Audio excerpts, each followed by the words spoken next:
Students, welcome to my English class. I am your Mahesh Magdum sir from Mahesh Magdum Knowledge World. In today's session, we are discussing SSLC Second Language English Composition question number 9, sub question number 33, Picture Description. So ಆತ್ಮೀಯ ವಿದ್ಯಾರ್ಥಿಗಳೇ, ನಮ್ಮ ಕಳೆದ ಸೆಷನ್ನಲ್ಲಿ ನಾವು story development ಬಗ್ಗೆ ನೋಡಿದ್ವಿ. ನಾನು ನಿಮಗೆ ಹೇಳಿದಂತೆ ನಮ್ಮ ಕ್ವಶನ್ ಪೇಪರ್ನಲ್ಲಿ ಕಾಂಪೋಸಿಷನ್ ಕ್ವಶನ್ ನಂಬರ್ 7, 8, 9 ಈ 3 ಪ್ರಶ್ನೆಗಳು ಬಹಳ ಮುಖ್ಯವಾಗಿರ್ತಕ್ಕಂಥ ಪ್ರಶ್ನೆಗಳು. ಪ್ರತಿ ಪ್ರಶ್ನೆ 3 ಅಂಕಗಳನ್ನು ತರ್ತಕ್ಕಂಥ ಪ್ರಶ್ನೆ ಅಂತ ನಾವು ಚರ್ಚೆ ಮಾಡ್ತಾ ಇದ್ವಿ. ಸೊ ಆ ಪೈಕಿ ಆ ಒಂದು ಸಿರೀಸ್ನಲ್ಲಿ 3ನೇ ಪ್ರಶ್ನೆ ಯಾವುದಪ್ಪ ಅಂತಂದರೆ ಪಿಕ್ಚರ್ ಡಿಸ್ಕ್ರಿಪ್ಷನ್. ಸೊ ಇಲ್ಲಿ ಏನಿರುತ್ತೆ ಪಿಕ್ಚರ್ ಡಿಸ್ಕ್ರಿಪ್ಷನ್ ಅಂತಂದರೆ, ನಮ್ಮ ಕ್ವಶನ್ ಪೇಪರಲ್ಲಿ ಒಂದು ಬ್ಲಾಕ್ ಆ್ಯಂಡ್ ವೈಟ್ ಪಿಕ್ಚರನ್ನು ಕೊಟ್ಟಿರ್ತಾರೆ. ಸೊ ಆ ಒಂದು ಪಿಕ್ಚರ್ಗೆ ಸಂಬಂಧಪಟ್ಟಂತೆ ನಾವು ಒಂದು 6 to 8 ಸೆಂಟೆನ್ಸಸ್ಗಳಲ್ಲಿ ಡಿಸ್ಕ್ರಿಪ್ಷನನ್ನು ಬರೀಬೇಕು. ಸೊ ಹಾಗಾದರೆ let us see what is picture description. So picture description is a type of writing in which you observe a picture carefully and describe what you see in simple and meaningful sentences. Picture description is a short paragraph that explains the people, objects, actions, places and message shown in a picture.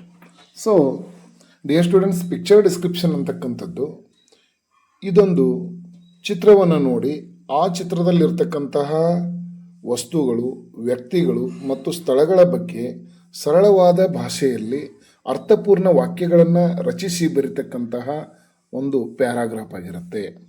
So ಈ picture ಡಿಸ್ಕ್ರಿಪ್ಷನ್ನ ಸ್ಟೆಪ್ಸ್ಗಳನ್ನು ನಾವು ನೋಡೋದಾದರೆ, first of all ನಾವು ಏನು ಮಾಡಬೇಕು ಅಂತಂದರೆ observe the picture carefully. ಅಲ್ಲಿ ಕೊಟ್ಟಿರ್ತಕ್ಕಂಥ ಚಿತ್ರವನ್ನು ನಾವು ಅತ್ಯಂತ ಗಮನವಿಟ್ಟು ಅದನ್ನು ಅಬ್ಸರ್ವ್ ಮಾಡಬೇಕು. ಸೆಕೆಂಡ್ ಸ್ಟೆಪ್ ಬಂದುಬಿಟ್ಟು identify the places and the people. So ಆ ಚಿತ್ರದಲ್ಲಿ ಇರ್ತಕ್ಕಂತಹ ಸ್ಥಳಗಳನ್ನು ಮತ್ತು ಅಲ್ಲಿರ್ತಕ್ಕಂತಹ ವ್ಯಕ್ತಿಗಳನ್ನು ನಾವೇನು ಮಾಡಬೇಕಪ್ಪ ಅಂತಂದರೆ ಐಡೆಂಟಿಫೈ ಮಾಡಬೇಕು. ನೆಕ್ಸ್ಟ್ ಬಂದುಬಿಟ್ಟು describe the objects and actions. ಅಲ್ಲಿರ್ತಕ್ಕಂತಹ ಆಬ್ಜೆಕ್ಟ್ಸು ಮತ್ತು ಆ್ಯಕ್ಷನ್ಗಳನ್ನು ವಿವರಿಸಬೇಕು. ಆಮೇಲೆ use the simple sentences, simple and grammatically correct ಸೆಂಟೆನ್ಸಸ್ಗಳನ್ನು ಬಳಸಿ ನಾವು ಒಂದು ವಿಸ್ತೃತವಾಗಿರ್ತಕ್ಕಂತಹ ಪ್ಯಾರಾಗ್ರಾಫನ್ನು ಬರಿಬೇಕು. ಸೊ ಇವಾಗ ಸಮ್ ಇಂಪಾರ್ಟೆಂಟ್ ಟ್ರಿಕ್ಸ್ಗಳನ್ನು ನಾವು ನೋಡೋದಾದರೆ, ಸೊ ಈ ಪಿಕ್ಚರ್ ಡಿಸ್ಕ್ರಿಪ್ಷನ್ನಲ್ಲಿ ನಾವು ಕೆಲವೊಂದು ಇಂಪಾರ್ಟೆಂಟ್ ಟ್ರಿಕ್ಸ್ಗಳನ್ನು ಇವತ್ತು ನಿಮಗೆ ನಾವು ಕೊಡ್ತಾ ಇದ್ದೇವೆ. So dear students, first of all ನಾವು ಏನು ಮಾಡಬೇಕು ಅಂತಂದರೆ, ಯಾವುದೇ ಒಂದು ಪಿಕ್ಚರನ್ನು ಕೊಟ್ಟಾಗ ಅಲ್ಲಿ ಫಸ್ಟ್ ಸೆಂಟೆನ್ಸ್ ಬಂದುಬಿಟ್ಟು 1 picture ಈಸ್ ವರ್ತ್ 1000 words. ಒಂದು ಚಿತ್ರವು 1000 ಪದಗಳಿಗೆ ಸಮ ಅಂತಕ್ಕಂತಹ ಒಂದು ಸೆಂಟೆನ್ಸ್. ಅದು ಯಾವುದೇ ಚಿತ್ರ ಬಂದಿದ್ದರೂ ಕೂಡ ಈ ಮೊದಲ ಸೆಂಟೆನ್ಸನ್ನು ನಾವು ಬರೀಬೇಕು. 1 picture ಈಸ್ ವರ್ತ್ 1000 words. ಇನ್ನು ಸೆಕೆಂಡ್ ಸೆಂಟೆನ್ಸ್ ಬಂದುಬಿಟ್ಟು this is a picture of.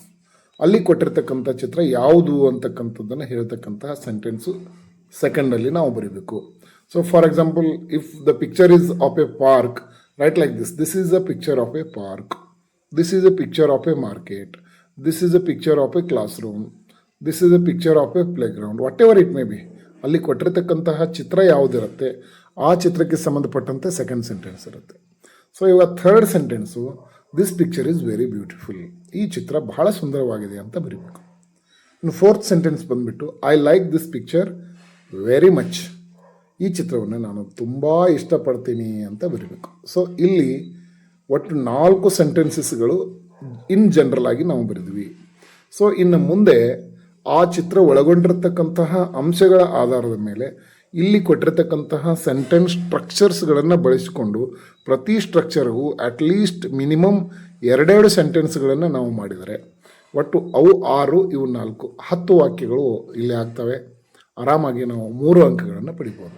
ಹಾಗಾದರೆ ಏನು ಸೆಂಟೆನ್ಸ್ ಸ್ಟ್ರಕ್ಚರ್ ಅಂತ ನಾವು ನೋಡೋದಾದರೆ, ಸೊ ಈಗ ಸಾಮಾನ್ಯವಾಗಿ ಆ ಕೊಟ್ಟಿರ್ತಕ್ಕಂತಹ ಪಿಕ್ಚರ್ನಲ್ಲಿ ಸಿಂಗಲ್ ಆಬ್ಜೆಕ್ಟ್ಗಳನ್ನು ನಾವು ಎಕ್ಸ್ಪ್ಲೇನ್ ಮಾಡಬೇಕಾದ್ರೆ ದೇರ್ ಈಸ್ ಅಂತಕ್ಕಂತಹ ಸೆಂಟೆನ್ಸ್ ಸ್ಟ್ರಕ್ಚರನ್ನು ಬಳಸ್ಕೊಳ್ಬೇಕು. ಫಾರ್ ಎಕ್ಸಾಂಪಲ್, ಇವಾಗ ಒಂದು ಕ್ಲಾಸ್ ರೂಮ್ ಪಿಕ್ಚರ್ ಇದೆ ಅಂತ ತಿಳ್ಕೊಳ್ಳಿ. ಅಲ್ಲಿ ನಾವು ದೇರ್ ಈಸ್ ಅಂತ ಬಳಸಿ ಮಾಡ್ತಕ್ಕಂಥ ಸೆಂಟೆನ್ಸಸ್ಗಳು ಯಾವುವು? There is a teacher in the classroom, there is a blackboard in the classroom, there is a table in the classroom. ಈ ರೀತಿಯಾಗಿ ಸಿಂಗಲ್ ಆಬ್ಜೆಕ್ಟ್ಗಳನ್ನು ಡಿಸ್ಕ್ರಿಪ್ಟ್ ಮಾಡಲಿಕ್ಕೆ ಈ ಸೆಂಟೆನ್ಸ್ ಸ್ಟ್ರಕ್ಚರನ್ನು ಬಳಸ್ತೀವಿ. ಇನ್ನು ಮಲ್ಟಿಪಲ್ ಆಬ್ಜೆಕ್ಟ್ಸ್ಗಳನ್ನು ನಾವು ಬರೀಲಿಕ್ಕೆ there are students in the classroom, there are benches in the classroom. ಈ ರೀತಿಯಾಗಿ ನಾವು ಮಲ್ಟಿಪಲ್ ಆಬ್ಜೆಕ್ಟ್ಸ್ಗಳನ್ನು ಬರೀಲಿಕ್ಕೆ ದೇರ್ ಆರ್ ಅಂತಕ್ಕಂಥ ಸ್ಟ್ರಕ್ಚರ್ನಲ್ಲಿ ಬರೀಬೇಕು. ಇನ್ನು V can C a fan in the class room, V can C a smart board in the class room, the class room has 4 windows, the class room has a door. ಈ ರೀತಿಯಾಗಿರ್ತಕ್ಕಂತಹ sentence ಸ್ಟ್ರಕ್ಚರ್ಗಳನ್ನು ಬಳಸಿಕೊಂಡು ನಾವು ಪ್ರತಿ ಸ್ಟ್ರಕ್ಚರ್ಗೂ 2 to 3 ಸೆಂಟೆನ್ಸಸ್ಗಳನ್ನು ಮಾಡಿದರೆ 7 to 8 ಸೆಂಟೆನ್ಸಸ್ಗಳು ಈಸಿಯಾಗಿ ನಾವು ಮಾಡಿ 3 out of 3 ಮಾರ್ಕ್ಸನ್ನು ಪಡೀಲಿಕ್ಕೆ ಯಾವುದೇ ರೀತಿಯಾಗಿರ್ತಕ್ಕಂಥ ತೊಂದರೆ ಇಲ್ಲ. ಸೊ ಇವಾಗ ನಾವು ಎಕ್ಸಾಂಪಲನ್ನು ನಾವು ನೋಡೋದಾದರೆ, ಸೊ ಇಲ್ಲಿರ್ತಕ್ಕಂಥ ಎಕ್ಸಾಂಪಲ್ಲು ಪಿಕ್ಚರ್ ಡಿಸ್ಕ್ರಿಪ್ಷನು, ಇದೊಂದು ಪಾರ್ಕ್ಗೆ ಸಂಬಂಧಪಟ್ಟಂಥ ಪಿಕ್ಚರ್ ಇದೆ. ಸೊ ಇದನ್ನು ಡಿಸ್ಕ್ರಿಪ್ಷನ್ ನಾವು ಯಾವ ರೀತಿ ಬರೀಬೇಕು ಅಂತ ನೋಡೋದಾದರೆ, this is a picture of a beautiful park. ನಾನು ಹೇಳಿದಾಗೆ ಮೊದಲು 4 ಸೆಂಟೆನ್ಸಸ್ಗಳನ್ನು ಬರೀಬೇಕು. 1 picture is worth 1,000 words. This is a picture of a park. This picture is very beautiful. I like this picture very much ಅಂತ ಬರೆದುಬಿಟ್ಟು, this is a picture of a beautiful park. There are many children playing happily in the park. So ಇವಾಗ ಇಲ್ಲಿ ನಾವು ನೋಡ್ತಾ ಇದ್ದೀವಿ ಈ ಚಿತ್ರದಲ್ಲಿ, many children are playing happily in the park. We can see a girl sliding down the slide. So ಇವಾಗ ಒಬ್ಬ ಬಾಲಕಿ ಇಲ್ಲಿ ಜಾರು ಬಂಡಿಯಲ್ಲಿ ಜಾರ್ತಾ ಇದ್ದಾಳೆ. ಸೊ ಇವಾಗ ನೆಕ್ಸ್ಟ್ ನೋಡಿ, a boy is enjoying the swing. So ಒಬ್ಬ ಬಾಲಕ ಏನು ಮಾಡ್ತಾ ಇದ್ದಾನೆ, ಜೋಕಾಲಿಯಲ್ಲಿ ಆತ ಅದನ್ನು ಎಂಜಾಯ್ ಮಾಡ್ತಾ ಇದ್ದಾನೆ. ಸೊ ಈಗ ನೆಕ್ಸ್ಟ್ ಬಂದುಬಿಟ್ಟು 2 children are swimming in the pool. So 2 ಜನ ವಿದ್ಯಾರ್ಥಿಗಳು ಸ್ವಿಮ್ಮಿಂಗ್ ಪೂಲಲ್ಲಿ ಸ್ನಾನ ಮಾಡ್ತಾ ಇದ್ದಾರೆ. 2 children are skipping with a rope. 2 ಜನ ವಿದ್ಯಾರ್ಥಿಗಳು, 1 boy and 1 girl are skipping with a rope, ಹಗ್ಗವನ್ನು ಆಟ ಆಡ್ತಾ ಇದ್ದಾರೆ. 3 children are playing football together. 3 ಜನ ವಿದ್ಯಾರ್ಥಿಗಳು ಒಟ್ಟಿಗೆ ಫುಟ್ಬಾಲ್ ಆಡ್ತಾ ಇದ್ದಾರೆ. There are green trees, colourful flowers and a bird in the park. So there are some green trees are there, colourful flowers are there and birds are in the park. So we can also see a dog chasing the cat. So one dog is there and it is chasing the cat. So ಇವಾಗ next ಬಂದ್ಬಿಟ್ಟು, the picture teaches us that playing outdoor games is good for our health and happiness. Concluding ಸ್ಟೇಟ್ಮೆಂಟನ್ನು ಇಲ್ಲಿ ನಾವು ಬರೆದರೂ ಕೂಡ ಉತ್ತಮವಾಗಿರ್ತಕ್ಕಂತಹ picture ಡಿಸ್ಕ್ರಿಪ್ಷನನ್ನು ನಾವು ಬರಲಿಕ್ಕೆ ಸಾಧ್ಯ ಆಗುತ್ತೆ. ಸೊ ಡಿಯರ್ ಸ್ಟೂಡೆಂಟ್ಸ್, ಇಷ್ಟು ನಾವು ಬರೆದ್ರೆ ಇಲ್ಲಿ ಡೆಫಿನೆಟ್ ಆಗಿ 3 ಮಾರ್ಕ್ಸನ್ನು ಈಸಿಯಾಗಿ ನಾವು ಕ್ರ್ಯಾಕ್ ಮಾಡ್ಬೋದು. ಸೊ ಇವಾಗ ನಾವು ಲೆಸನ್ ಬೇಸ್ಡ್ ಅಸೆಸ್ಮೆಂಟು ಮತ್ತು ಪ್ರಿವಿಯಸ್ ಕ್ವಶನ್ ಪೇಪರ್ಸ್ಗಳನ್ನು ನಾವು ನೋಡೋದಾದರೆ 2026 ಏನು ಬ್ಲೂ ಪ್ರಿಂಟಲ್ಲಿ ಲೆಸನ್ ಬೇಸ್ಡ್ ಅಸೆಸ್ಮೆಂಟ್ನಲ್ಲಿ ಇರತಕ್ಕಂತಹ ಒಟ್ಟು 9 ಪಿಕ್ಚರ್ ಡಿಸ್ಕ್ರಿಪ್ಷನ್ಗಳ ಪೈಕಿ ಪ್ರಶ್ನೆಗಳನ್ನು ಕೇಳಲಾಗಿತ್ತು. 4 ಮಾಡೆಲ್ ಕ್ವಶನ್ ಪೇಪರ್ಗಳಾಗಿರ್ಬೋದು, 3 ಸ್ಟೇಟ್ ಲೆವೆಲ್ ಪ್ರಿಪ್ರೇಟರಿ ಕ್ವಶನ್ ಪೇಪರ್ಗಳಾಗಿರ್ಬೋದು, 2 ಆ್ಯನ್ಯುವಲ್ ಕ್ವಶನ್ ಪೇಪರ್ಗಳನ್ನು ನಾವು ನೋಡಲಾಗಿ ಲೆಸನ್ ಬೇಸ್ಡ್ ಅಸೆಸ್ಮೆಂಟ್ನಲ್ಲಿ ಲಿಸ್ಟ್ ಔಟ್ ಮಾಡಿರ್ತಕ್ಕಂತಹ 9 ಪಿಕ್ಚರ್ಸ್ಗಳನ್ನು ಕೇಳಿದ್ದಾರೆ. ಸೊ ಇವಾಗ ಫಸ್ಟ್ ಪಿಕ್ಚರ್ ಬಂದುಬಿಟ್ಟು ಇದೊಂದು ಸರ್ಕಸ್ಗೆ ಸಂಬಂಧಪಟ್ಟಂಥ ಒಂದು ಪಿಕ್ಚರು.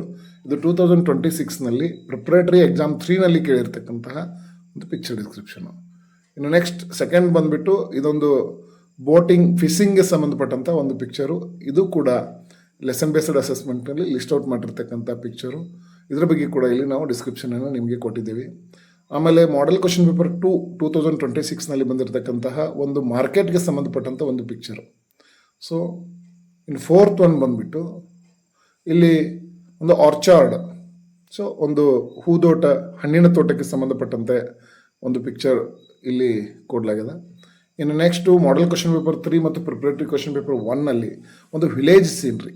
ಸೊ ಇದು ಕೂಡ ಬಹಳ ಅತ್ಯಂತ ಇಂಪಾರ್ಟೆಂಟ್ ಆಗಿರ್ತಕ್ಕಂತಹ ಮತ್ತು ವಿದ್ಯಾರ್ಥಿಗಳು ಅತ್ಯಂತ ಸುಲಭವಾಗಿ ಬರೀತಕ್ಕಂಥ ಒಂದು picture description. This is a beautiful picture. We can see many things in the picture. There are many huts. We see many trees behind the huts. Many women are working. There is a hand pump. Some women are filling the pots. Some children are playing. There are some street dogs. This picture shows the village life of India. I like village life.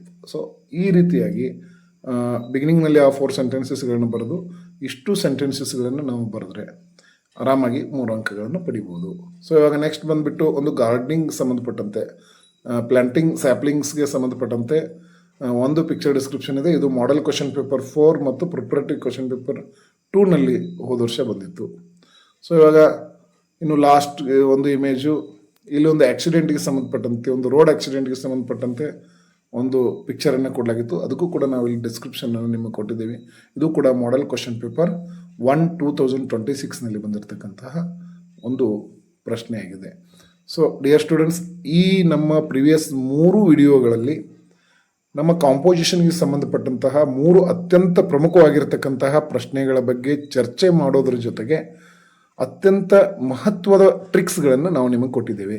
So dear students, ಆ ಟ್ರಿಕ್ಸ್ಗಳನ್ನು ಬಳಸಿಕೊಂಡು ಒಂದು ವೇಳೆ ನೀವು profile to paragraph, story development ಮತ್ತು picture description ಈ 3 ಪ್ರಶ್ನೆಗಳನ್ನು ಮಾಡಿದ್ದೇ ಆಗಿದ್ದಲ್ಲಿ ನಿಮಗೆ 9 ಅಂಕಗಳು ಬರೋದರಲ್ಲಿ ಯಾವುದೇ ರೀತಿಯಾಗಿರ್ತಕ್ಕಂಥ ಸಂದೇಹ ಇಲ್ಲ ಅಂತ ಹೇಳ್ತಾ ಈ ಒಂದು ಕಾಂಪೋಸಿಷನ್ಗೆ ಸಂಬಂಧಪಟ್ಟಂತಹ 3 ಇಂಪಾರ್ಟೆಂಟ್ ಕ್ವಶನ್ಗಳ ಸಿರೀಸನ್ನು ಇಲ್ಲಿಗೆ ಎಂಡ್ ಮಾಡ್ತಾ ಇದ್ದೇವೆ. ಮತ್ತು ಮುಂದಿನ ವಿಡಿಯೋನಲ್ಲಿ ಕಾಂಪೋಸಿಷನ್ ಮತ್ತು ಗ್ರಾಮರ್ಗೆ ಸಂಬಂಧಪಟ್ಟಂತಹ ಹೊಸ ವಿಡಿಯೋದೊಂದಿಗೆ ಭೇಟಿಯಾಗೋಣ ಅಂತ ಹೇಳ್ತಾ ಈ ವಿಡಿಯೋನ ಇಲ್ಲಿಗೆ ಮುಗಿಸ್ತಾ ಇದ್ದೇವೆ. For more video notifications, subscribe Mahesh Magdum knowledge world. Okay, bye. See you in the next video. Until then, take care.